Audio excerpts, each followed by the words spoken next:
And today it's like, oh, do limit orders have a role relative to AMMs in the space of on-chain trading, which is really interesting. Probably jumping the gun on some stuff there. Really, Uniswap V1 built that initially almost as like a solo side project. It had a lot of help along the way, but essentially was the only full-time person on it. Developed it under got a grant from the Ethereum Foundation and launched it in November 2018. It got like all this initial excitement and traction in the industry.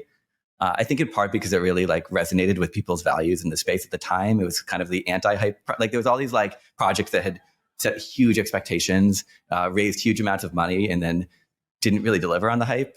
Uniswap, all it had was this small grant. No one knew about it until it was live and working, and it really resonated with people, and it really like matched like the level of decentralization that Uniswap reached. Where it was like non-upgradable, immutable, permissionless. Anyone could create an asset. Anyone could create a liquidity pool.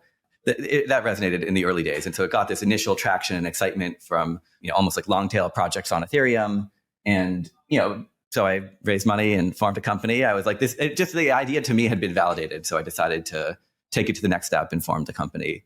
And just remind people, those original pools were based on that X times Y equals K. Just explain that for people. Yeah. I mean, it's not really that, the idea is that in traditional exchanges, you have, limit orders and that you're matching up buyers and sellers. Uniswap had this pooled liquidity model where you deposit 2 tokens into a pool.